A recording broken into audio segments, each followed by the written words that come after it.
نحمده ونصلي ونسلم على رسوله الكريم اما بعد فاعوذ بالله من الشيطان الرجيم بسم الله الرحمن الرحيم من يطع الرسول فقد اطاع الله ومن تولى فما ارسلناك عليهم حفيظا جس نے رسول کا حکم مانا بے شک اس نے اللہ کا حکم مانا، اور جس نے منہ موڑا تو ہم نے تمہیں انہیں بچانے کے لیے نہیں بھیجا۔ اس آیت مبارکہ کا شان نزول کچھ اس طرح ہے کہ سرور کائنات صلی اللہ علیہ وسلم نے ایک مرتبہ فرمایا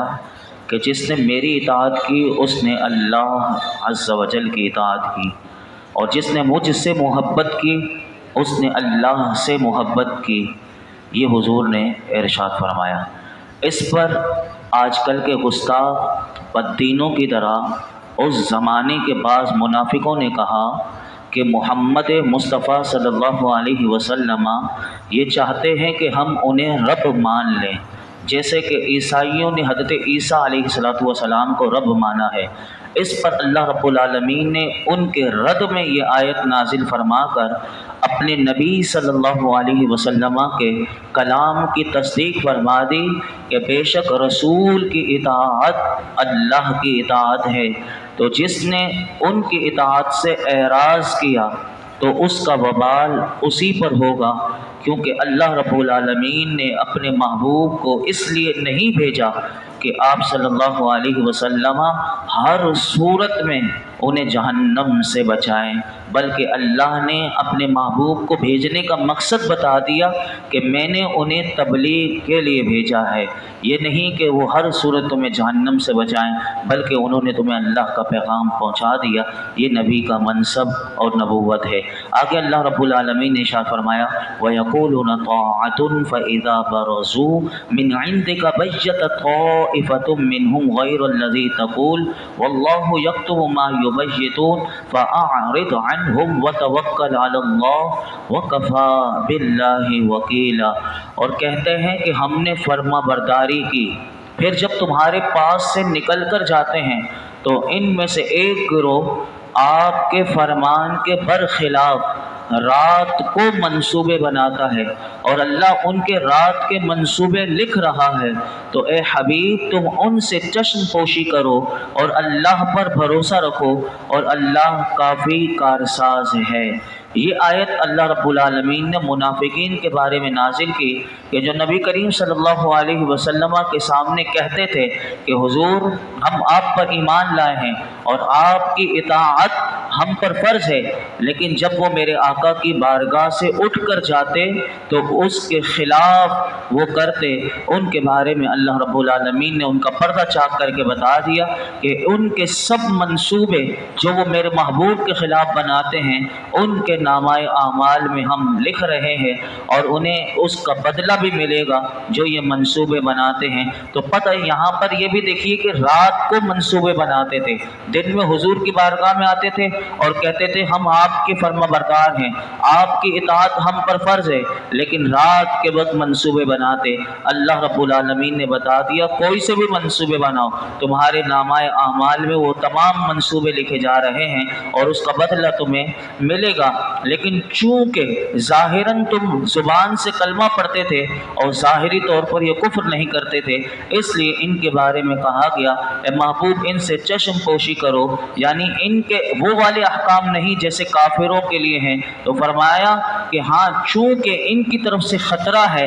اور اللہ پر آپ بھروسہ رکھیں، آپ یہ دیکھیں گے کہ اللہ کیسے ان کے مقابلے میں آپ کے لیے کافی ہو جاتا ہے۔ تو یہ اللہ رب العالمین نے بتا دیا منافقین کتنی بھی چالیں چل لیں لیکن سر بلند میرے حضور کا جھنڈا ہی رہے گا اور اللہ رب العالمین کے محبوب کا دین ہی رہے گا۔ آگے اللہ رب العالمین نے ارشاد فرمایا ہم سب کے لیے آگے کا اب اس آیت میں پیغام کیا ہے؟ فرمایا افلا یتدبرون القرآن ولو کان من عند غیر اللہ لوجدوا فیہ اختلافا کثیرا۔ تو کیا یہ لوگ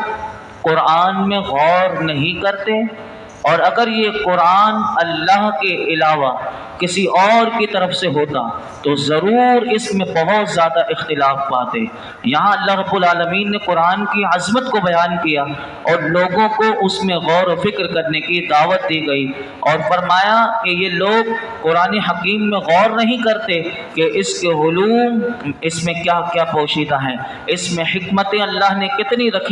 دی ہیں، کیا اس میں غور نہیں کرتے۔ فرمایا کہ اس کی فصاحت اور بلاغت نے تمام مخلوق کو اپنے مقابلے سے عاجز کر دیا ہے، اور غیبی خبروں سے منافقین کے احوال اور ان کے مکر و فریب کھول کھول کر اللہ نے اس قرآن میں بیان کر دیے۔ اولین آخرین کی خبر اللہ نے اس قرآن میں دے دی۔ فرمایا کہ اگر قرآن میں غور کریں تو یقیناً اس نتیجے پر پہنچیں گے اور اپنی زبان سے یہ کہیں گے کہ یہ میرے رب کا کلام ہے اور لانے والے اس کے رسول ہیں۔ اس آیت سے یہ پتہ چلا کہ قرآن میں غور و فکر کرنا یہ اعلیٰ درجے کی عبادت ہے۔ امام غزالی رحمۃ اللہ علیہ فرماتے ہیں کہ ایک آیت سمجھ کر پڑھنا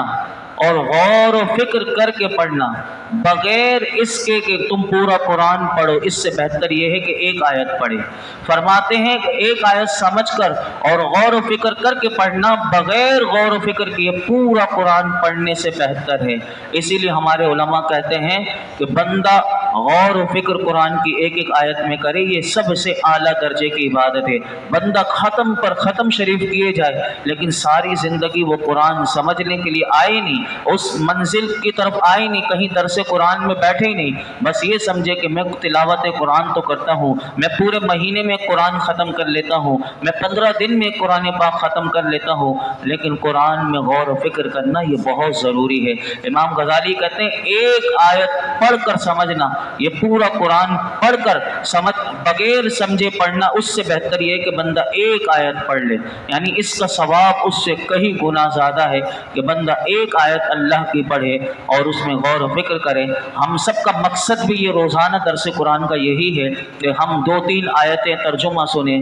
اور اس کی تشریح مختصر سنیں اور اس میں غور و فکر کریں۔ اس آیت کے تحت ہم اللہ کی بارگاہ میں دعا کرتے ہیں کہ رب کریم جو تیرا قرآن کہہ رہا ہے، ہم جو سنتے ہیں ہمیں اس میں غور و فکر کی توفیق عطا فرما، اور ہماری فکر کو وہ پرواز عطا فرما کہ جو تیرا قرآن ہمیں جس چیز کی دعوت دیتا ہے رب کریم ہم اس چیز میں غور و فکر کر سکیں۔ علماء فرماتے ہیں کہ قرآن کا ذکر کرنا، قرآن کو پڑھنا، دیکھنا، چھونا، کوئی یہ نہ سمجھے کہ اب تلاوت چھوڑ دے، لیکن یہ بھی بات یاد رکھیں صرف قرآن کا ذکر کرنا، قرآن کو دیکھنا ثواب، قرآن کو پڑھنا ثواب، اگر نہیں بھی آتا پھر بھی ثواب ضرور ملے گا۔ کوئی یہ اگر اس کو چھو بھی لے، یعنی کسی کو پڑھنا نہیں آتا، اگر اس کو ہاتھ میں لے کر چھو لے، چوم لے، اس پر بھی اللہ رب العالمین ثواب عطا فرماتا ہے۔ یہ میرے رب کی وہ کتاب ہے جس کے بارے میں علماء نے ایک شخص کے بارے میں لکھا اور ان کی میں نے سنا کہ ایک شخص تھا بڑا یعنی ان پڑھ شخص، جاہل نہیں کہہ سکتے اس کو ہم، اس نے زندگی میں قرآن نہیں پڑھا تھا، لیکن اس کو قرآن سے اتنی محبت تھی کہ جب اس کا انتقال ہوا تو اس کی قبر میں سے نور کے اجالے نکل رہے تھے اور خوشبو آ رہی تھی۔ لوگوں نے اس قبر کا پتہ کرتے ہوئے اس کی گھر کی طرف روانہ ہوئے کہ معلوم کریں اس کا ایسا کیا عمل تھا اس شخص کا کہ یہ اس کی قبر کے اجالے اور اس کی خوشبو سے ہمیں پتہ چل رہا ہے کہ یہ کوئی نیک شخص تھا۔ جب اس کے گھر کا پتہ چلا، اور راوی کہتے ہیں جنہوں نے یہ واقعہ میں نے جن کی زبان سے سنا وہ ممتاز عالم دین، وہ فرماتے ہیں کہ جب اس کے گھر پر جا کر معلوم کیا گیا تو اس کی بیوی یہ بتاتی ہے کہ وہ میرا شخص جو تھا یہ پڑھا ہوا قرآن نہیں تھا، لیکن اس کو قرآن حکیم سے اتنی محبت تھی کہ یہ روزانہ نماز فجر کے بعد گھر پر آتا تھا اور گھر پر آنے کے بعد قرآن حکیم کو کھولتا تھا اور قرآن کی ہر آیت پر انگلی رکھ کر پھیرتا تھا اور کہتا تھا اپنی زبان سے یہ کہ مالک میں پڑھا ہوا نہیں، لیکن اس میں جو لکھا ہے سچ لکھا ہے اور حق لکھا ہے، بس یہ پھیرتا جاتا تھا انگلی اور یہ کہتا جاتا تھا میرے رب جو تو نے قرآن میں لکھا ہے، حق لکھا ہے، سچ لکھا ہے، صحیح لکھا ہے، اور روتا جاتا تھا۔ اس کی آنکھوں سے آنسو نکلتے تھے کہ میں وہ سمجھ نہیں پا رہا، لیکن اس کی ادا اللہ کو اتنی پسند آ گئی، کہا ہو سکتا ہے کہ اسی کی بدولت اللہ نے اسے بخش دیا۔ تو یہ قرآن سے محبت ہے۔ تو پتہ چلا کہ قرآن حکیم کا ذکر کرنا، اسے دیکھنا، اسے پڑھنا، اسے چھونا، یہ ساری عبادت ہے اور قرآن حکیم میں غور و فکر کی دعوت دی گئی۔ تو یہاں پر میں ایک بات بھی علماء نے جو لکھی وہ بھی آپ کے سامنے رکھ دوں۔ فرمایا کہ غور و فکر وہی والا معتبر اور صحیح ہوگا کہ جو صاحب قرآن کے فرامین اور حضور پر نور کے صحبت یافتہ صحابہ کرام اور ان سے تربیت حاصل کرنے والے تابعین کے علوم کی روشنی میں ہو۔ یہ بات میری یاد رکھیے گا، میں دوبارہ ریپیٹ کر دیتا ہوں۔ ہر ایک کا قرآن کا ترجمہ اٹھا کے پڑھ لینا اور پھر اپنے عقیدے کو گندہ کر لینا اور گمراہ ہو جانا، یہ اصول یاد رکھیے گا۔ یہ بھی اس آیت کے تحت ہے کہ غور و فکر وہی والا صحیح ہوگا کہ جس آیت کی تشریح میرے آقا نے کر دی، جس کی تشریح صحابہ نے بتا دی، جس کی تشریح وہ صحابہ کی تربیت سے تابعین، تبع تابعین اور ان کی روشنی میں جو تفسیر ہمیں 1400 سال سے مل رہی ہے، وہی قرآن کی وہ روشنی، وہ علم، وہ تفسیر وہ صحیح ہوگی۔ اور فرمایا کہ وہ غور و فکر جو اس ذات کے فرامین کے خلاف ہو جن پر قرآن اترا، اس غور و فکر کے خلاف ہو جو وحی کے نزول کا مشاہدہ کرنے والے بزرگوں کے غور کے خلاف ہو، وہ یقیناً معتبر نہیں۔ اسی لیے دور جدید کے ان نت نئے محققین سے بچنا بہت ضروری ہے کہ چنانچہ وہ لوگ 1400 سال سے جو علماء تھے، فقہاء تھے، محدثین تھے، مفسرین تھے، ان سب کے ترجمے کو جو غلط کہہ دے اور کہے کہ قرآن کو اگر سمجھا ہے تو میں نے سمجھا ہے، تو ایسے جاہل شخص کی تفسیر جو پڑھے گا تو پھر وہ خود بھی گمراہ ہوگا، کیونکہ یہ تو گمراہ ہو گیا۔ اور یہ آج ہمارے مارکیٹ میں یہ جو فرقے بنے، یہ جو بنے، انہوں نے 1400 سال سے جو تھے مفسرین کی تفسیر کو رد کر دیا، ان محدثین کے رد کر دیا، اور انہوں نے کہا کہ قرآن کو آج ہم نے سمجھا ہے، تو اسی لیے یہ گمراہی پھیلتی ہے۔ تو یاد رکھیے گا غور و فکر وہی صحیح ہوگا کہ جو میرے آقا کی اگر کسی آیت کی تشریح ہو گئی، صحابہ نے کر دی، کیونکہ صحابہ نے دیکھا تھا کہ قرآن اس پس منظر میں نازل ہو رہا ہے۔ صحابہ نے تابعین کو بتایا کہ ہم نے حضور کی بارگاہ میں رہ کر دیکھا قرآن ایسے نازل ہوا، پھر تابعین نے ان کو، اور یہ دور چلتا رہا اور وہ سکھاتے رہے۔ لیکن آج تو نفس نفسی ہے، سیکھنا سکھانا تو بہت دور کی بات ہوتی جا رہی ہے۔ اس کے علاوہ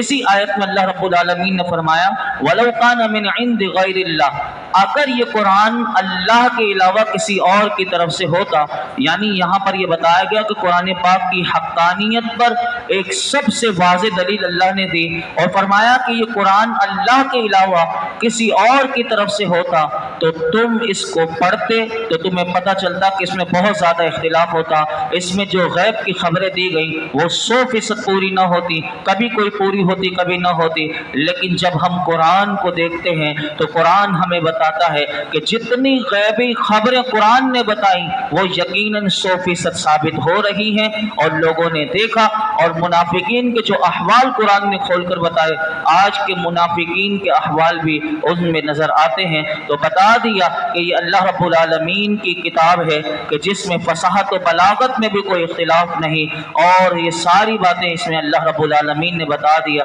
کہ یہ کسی شاعر کا کلام نہیں، یہ کسی وہ نہیں کہ کسی نے فصاحت و بلاغت سے یہ کتاب لکھ دی ہو، بلکہ یہ میرے رب کا کلام ہے، اور اس کی بہت بڑی دلیل ہے۔ آگے اللہ رب العالمین نے جو ارشاد فرمایا وہ کل ہم سنیں گے۔ اللہ رب العالمین ہم سب کو غور و فکر کی توفیق عطا فرمائے۔ الحمدللہ رب العالمین والصلاة والسلام علی سید الانبیاء والمرسلین وعلی آلہ واصحابہ اجمعین۔ یا اللہ پاک جو کچھ ہم نے سنایا اس میں کوئی غلطی کوتاہی ہو معاف فرما، اپنی بارگاہ میں قبول فرما، ہمیں قرآن حکیم کا نور عطا فرما۔ یا اللہ آج ہم نے سنا تیرے محبوب کی اطاعت کا تو نے ہمیں حکم دیا، ہمیں اپنے محبوب کا سچا غلام بنا دے، تیرے محبوب کی کامل اتباع اور اطاعت کی توفیق نصیب فرما، مرتے دم تک حضور کا سچا غلام بنا، حضور کا فرما بردار بنا، ہم سے مولا کریم ہر قسم کی بے ادبی دور فرما، مرتے دم تک ہم سے کسی کی بھی مولا کریم حضور کی صحابہ کی کسی کی بے ادبی نہ ہو۔ اے رب کریم تو اپنا فضل و کرم ہمارے شامل حال فرما۔ یا اللہ قرآن حکیم ہمیں غور و فکر کی دعوت دے رہا ہے، اے اللہ تو ہمیں اس میں غور و فکر کی مولا کریم توفیق نصیب فرما۔ مولا کریم ہمیں فکر کے پرواز دے دے، یا اللہ ہمیں اس میں سوچنے والا بنا دے اور اس پر عمل کرنے والا بنا دے، ہمیں قرآن کا نور دے دے، اے اللہ ہمیں قرآن کی معرفت دے دے، قرآن کی شب و روز تلاوت کی توفیق دے دے، اے اللہ قرآن کے صدقے میں ہمارے گھروں میں برکتیں عطا فرما، رحمتیں عطا فرما، ہمارے گھر والوں کی خیر فرما، میرے آقا کی امت کی خیر فرما، حضور کی امت پر رحم و کرم نازل فرما، حضور کی امت میں جتنے بیمار ہیں سب کو شفا دے دے۔ شاہد بھائی کی والدہ بیمار ہیں، نثار احمد بیمار ہے، کئی لوگوں نے چلتے پھرتے کہا جو بیمار ہیں کہ اللہ ان سب کو شفا دے دے، اللہ ان سب بیماروں کی بیماریاں دور کر دے، ہم سب پر کرم کر دے، ہمیں ہر قسم کی محتاجیوں سے بچا لے، ہمارے رزق دسترخوان کو وسیع کر دے، ہمیں زندگی میں کسی کا محتاج نہ کرنا۔ اے اللہ طرز قرآن کی برکت سے یہ جتنے حاضرین موجود ہیں ان سب کی خالی جھولیوں کو بھر دے۔ وصلی اللہ تعالی علی خیر خلق محمد وعلی آلہ وصحبہ۔